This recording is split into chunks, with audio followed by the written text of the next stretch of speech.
Give me 1 second. Here we go. Here we go. Here we go. Hi, everybody. Welcome to another live recording of Foot and Nose podcast with myself, Wanisulin Tlameza, your host. Um, Lots of really good things to talk about over the last few weeks. If you're an Arsenal fan, also a lot of really nerve-wracking moments as well along the way. Um, Last time I talked to you was just before the West Ham game.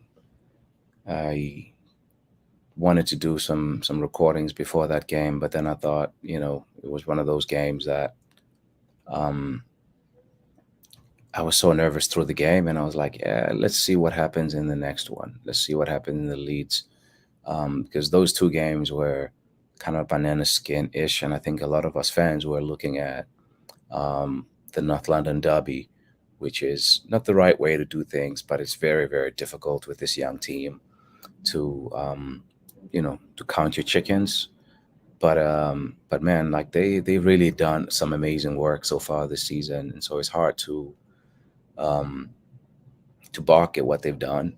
But like it's also it also feels like watching this group of boys. It feels like you're watching your own son. I don't have a son old enough to play in this team, but it feels like you are a dad watching your son, or a parent watching your kid play.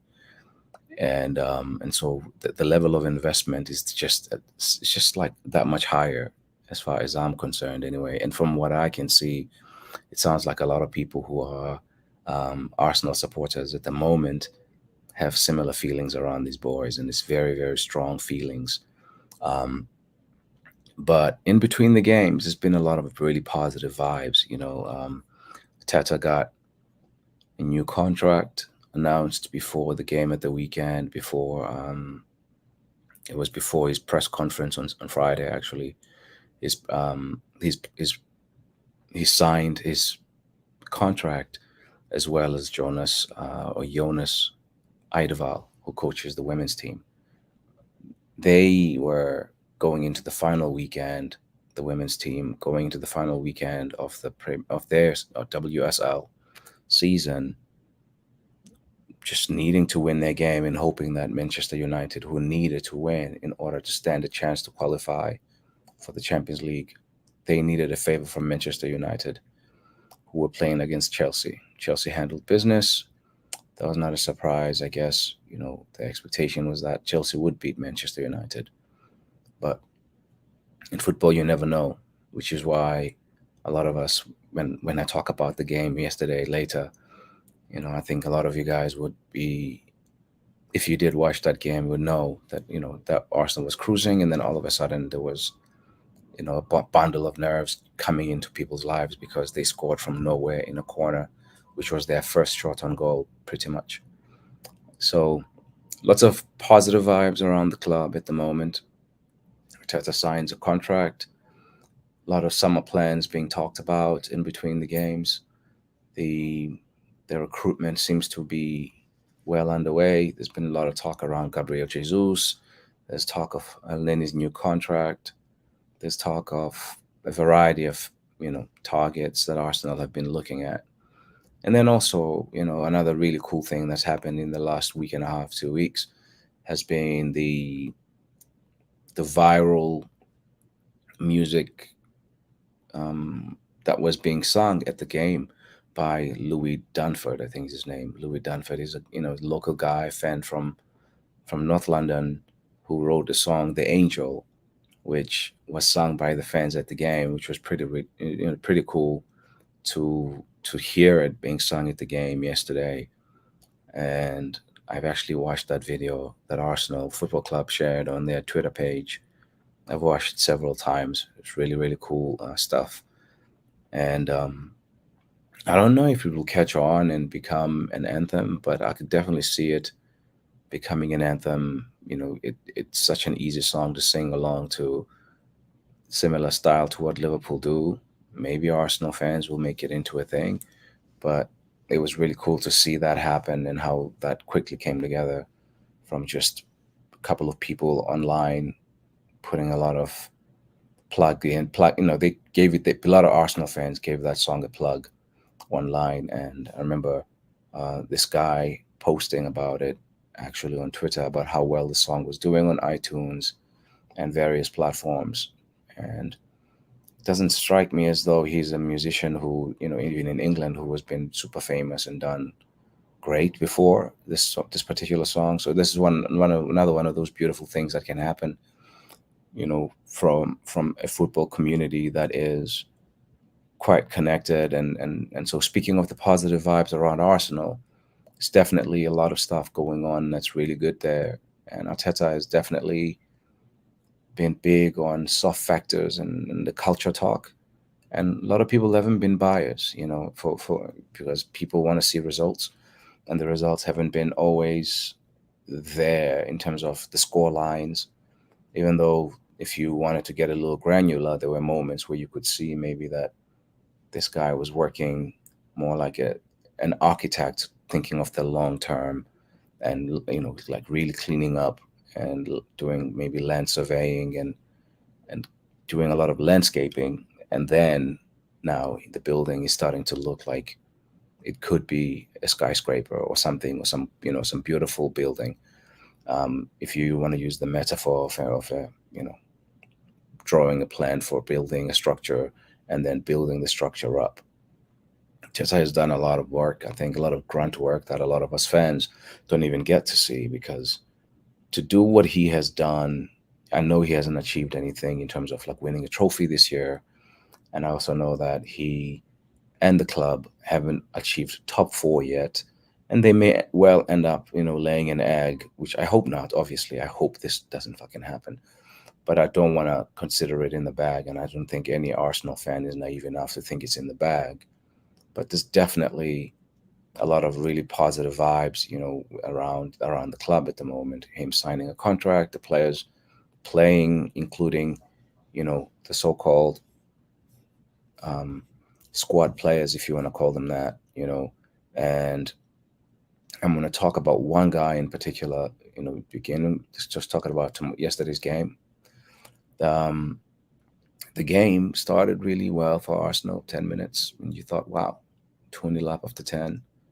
A lot of us were at that point probably starting to think, okay, this could be a good 4 or 5-0, because we had beaten them at their place, even though they played with a lot of kids due to COVID. We beat them about 4-1, maybe 4-1 or 4-0. I don't remember if they scored in that game, but I know we scored about four. And it looked like it was going to trend in that direction. We played really well, actually, in that first half. We're really front footed, put a lot of pressure on them, a lot of high pressing, and we have young players who are prepared to run and run and run up front, especially when you change Lacazette and put Edin Ketia. Laka has been amazing. Laka is not a lazy player as well. He presses, but Eddie does have the speed and he does have the youth on his side. And it's been showing in the last few games. I wouldn't say Eddie has been, prime Inzaghi or prime Ronaldo. I'm not even talking about this Ronaldo that plays for United. I'm talking about R9. He hasn't been any of that, but he has been that for us. He's been big for us in these last 5 starts that he's had. He scored 4 goals in 5 starts, and that's been massive. And in this game, he gave Arsenal a really, really good start and calmed the nerves down after that rousing start, and the singing of the song, the angel, at the stadium, and everybody was pumped. It was a fitting start. 2 goals in a space of about 5 minutes within the first 10 minutes of the game. I think he scored 5th minute and 10th minute, and it just was a really, really cool thing to see Arsenal get off the blocks really quickly and kept going and going and going and going, but we just couldn't find a third goal. I think Arsenal needed those 2 goals for sure, because we ended up conceding a goal later on. But I want to talk a lot more about what we did well in this game. Edin Nketiah's pressing with Martin Odegaard marshalling a lot of the press for Martinelli on the left, Arsenal's left, and Bukayo Saka on Arsenal's right, with Eddie up top. Those guys were just, they didn't give Leeds space to breathe. Leeds played on their, I mean, they had more of the ball within the first 15 to 20 minutes, but most of the game was being played on their half. So they had defenders basically making passes to defenders and playing ball into central midfield that were being played back as wall passes. The the tempo of the game was awesome. We're really front footed. I remember around maybe the 13th or so minute when Gabriel got his yellow card early in the game. He does that in the Leeds halfway line, like like just in the Leeds half, but like just over the halfway point. We were on them, and some may say yes, Gabriel has a rush of blood, but I think he also in that moment was feeling maybe super pumped. It was too eager and too willing maybe in that moment. But it's very easy, I guess, when you look back at a game, outside of the emotion of the game, to say things like, he didn't need to do that, which I'm not going to say that. But I've heard some people say something, things like that, and that he didn't need to get that yellow. He probably didn't need to get the yellow card, but the way we were playing, we were really on the front foot and trying to suffocate Leeds and really trying to strangle them. And he played himself right throughout the game without getting sent off. So, he did well. And the defense was adjusted in a way that really helped us too, because we, instead of playing Tomiyasu at the right back, he played at left back. And what that did, it allowed Martinelli to not need to look after his left back. And Martinelli was playing higher up, which allowed him to cause a lot more havoc for Luke Ayling, who is an Arsenal graduate, Arsenal Academy graduate, who's played, I think that was maybe his 500th game as a pro. So, Arsenal's Academy has really done a lot of good work over the years and releasing people who turned into good professionals elsewhere. But this was not Luke Ayling's best moment. Far from it. It was a literally two-footed challenge. It was literally two-footed, got diving into Martinelli, almost took his legs away from him. But I must say, playing Tomiyasu at left back really allowed Martinelli to focus more on the attack and really stay on the attacking side of the game.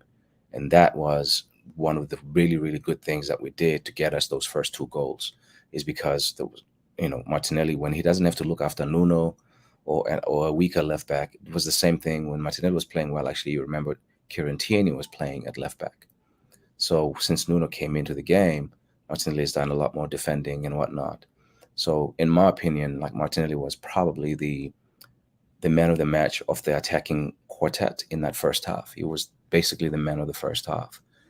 Caused a lot of chaos. The only thing that he didn't do was to score a goal, and he should have. He should have. He got like two kind of difficult chances, but like he should have scored a goal at the very least in that game. But when you win at the very end of it, though, it doesn't really matter if he scores the goal or not. At this point of the season, it's about the team getting the wins. So the offensive game was really, really good, and especially in that first half. I don't think this was a case of Arsenal sitting back and trying to protect a two-goal lead and lead and coming back. It was their first shot on goal that they scored with. So to be quite frank, it's very easy to kind of like Monday morning quarterback things, or like really litigate games, with some distance and think about like what would have been a perfect game. Arsenal did exactly what they needed to do in this game. They scored two early goals. They could have gotten more. They had more chances. But Leeds, playing with 10 men, it can be really difficult sometimes. I actually think Arsenal had the better of Leeds 11v11 compared to when Leeds went down to 10 men, because it made it clearer for them that they couldn't come at us. And we like teams that come at us, which brings me to the next guy who really played well in this game was El Neni, who completed 97% of his passes, and he has just been something else as well. Speaking of squad players stepping up for this man, Mikel Arteta, but that is, Edin Ketia scored 4 goals in the last 5 games. Started 5 straight games, scored 4 goals. El Neni as well. In that spell with Eddie in the team, El Neni has been playing next to Granit Xhaka since Partey's injury. The only game he didn't play was that first game when Sambi played, and then after that he's played 5 straight games, and we've won. Sorry, 4 straight games for El Neni, 5 straight games for Eddie. Um, and El Neni has been, really really good, and he's now being, spoken with the club about a new contract. So this guy is like, whoa, you know, we all thought he was out, and Eddie, we don't even know what's going to happen with him. But then I like what Arteta said about let him enjoy his moment. But coming back to El Neni, whether this guy signs another contract or not, I just think what he is doing after not playing meaningful minutes for Arsenal for most of this season is really, really amazing, and I think if we do give him a contract, it wouldn't be the worst move we have made because at the moment we have a very thin squad. And next year, no matter what European competition we're in, Champions League or Europa, we're going to need a bigger squad. So, Thomas Partey does have the propensity to get injured. Granit Xhaka, we don't know if he stays or leaves, but he's contracted, so maybe he stays. So you do have Partey and Xhaka, and then you have Sambi, Charlie Patino. I don't know if Patino will play higher up in the Odegaard role or he's going to play deep. It's very hard to know, but for me, I think Mo El Neni is is a soldier that you want in your squad because of his no nonsense attitude. You never hear anything. He just lives a very simple, humble life. Um, for somebody who is a celebrity or a professional athlete, he is a marvel of a man. It's everybody who talks about him loves this man, and it's not because it's just a nice guy. He's actually a man who works really hard for the team, and he covers a lot of ground, fills in spaces. He does all the thankless jobs. But what I've also started to notice with El Neni is he has started to make more progressive passes because I think a lot of people, when we play against them, they don't give him the kind of respect, and then that allows him. They close the safe option thing because that's what everybody knows him to. Like, I remember one of these guys who used to talk on Arsenal Fan TV used to call him Mohamed El Sideways. So he does love a sideways pass because he's a safe player. But what I started to notice, especially in that Manchester United game and the Chelsea game before that, when Xhaka and Odegaard make the pitch a little bit bigger and go, a little bit, so he has like two number 8 targets to hit, and a winger on either side, and then a right back and a left back, and then center backs. Well, Neni makes the right decisions and safe decision most of the time.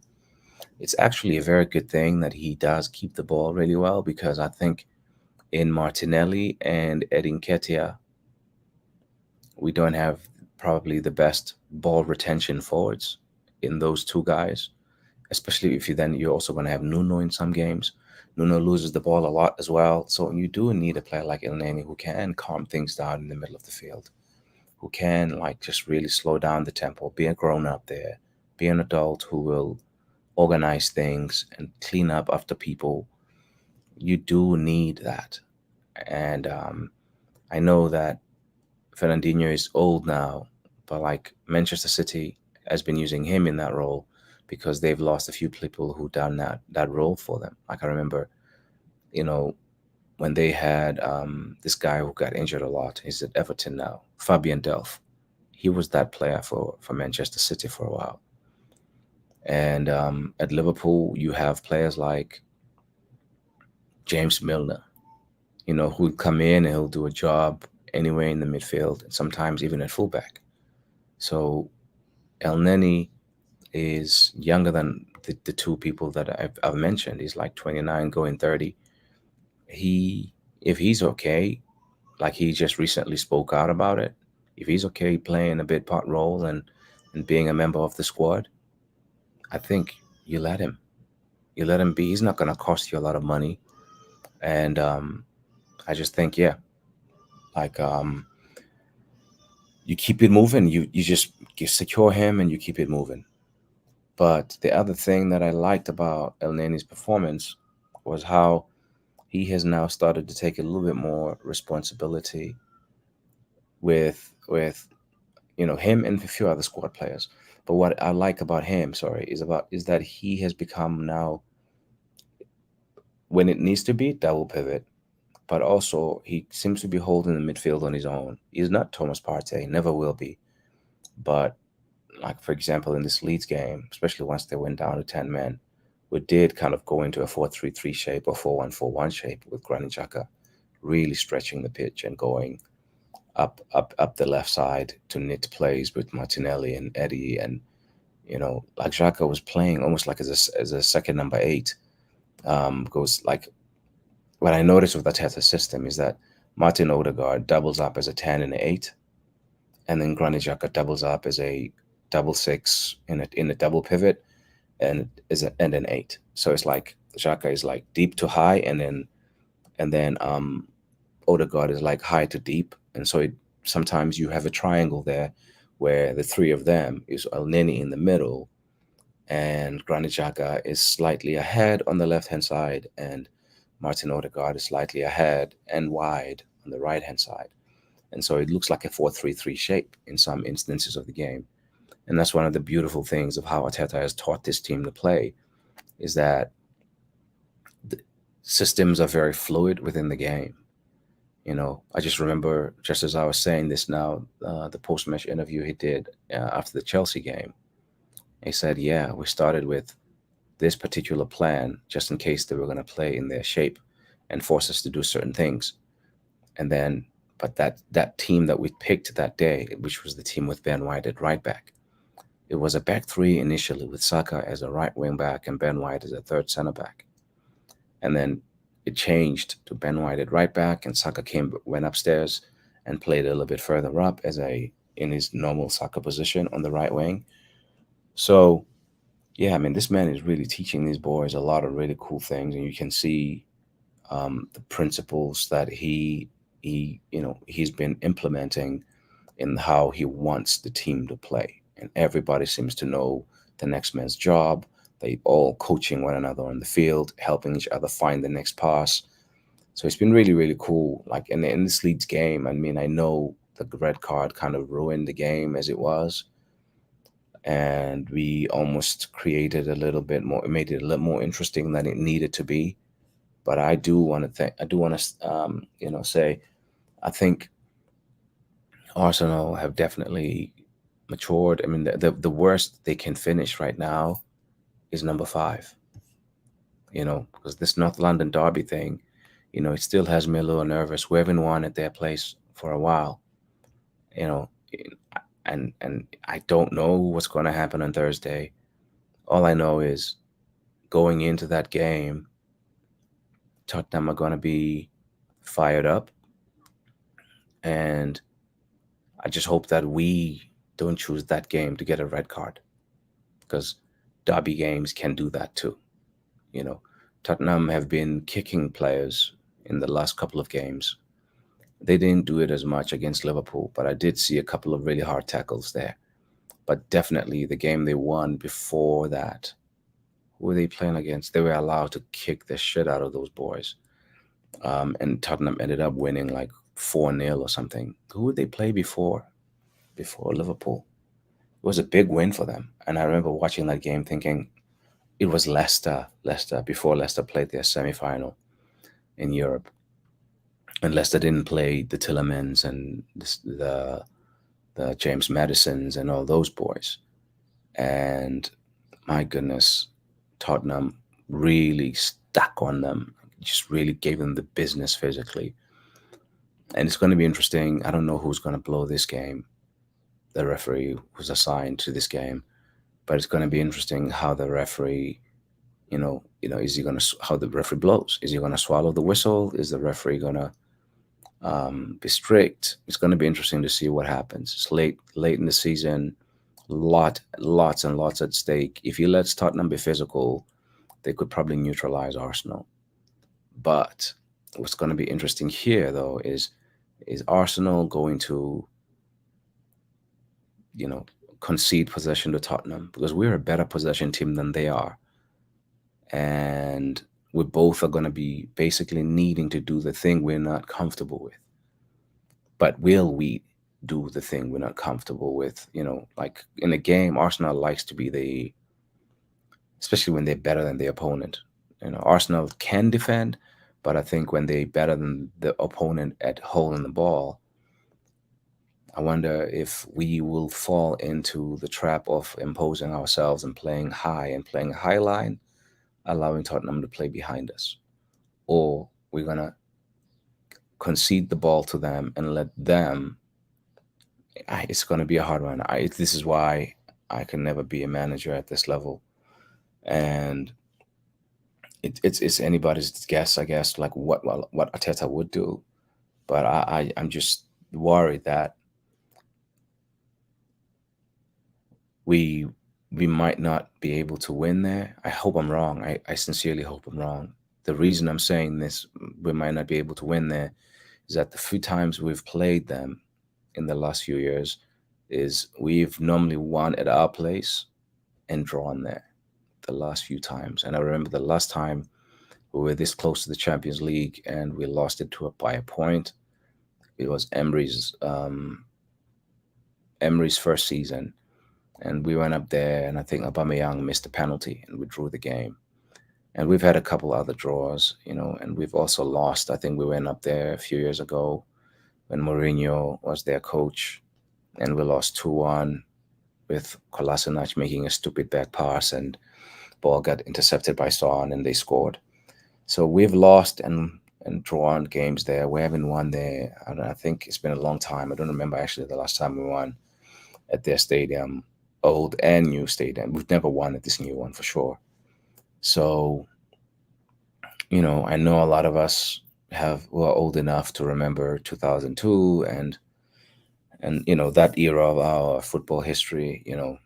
Even then we didn't win that day. We won the league, but we didn't win that day, and we should have won. Like we were like leading, and then they came back and made it 2-2. So derbies are kind of stupid games, man.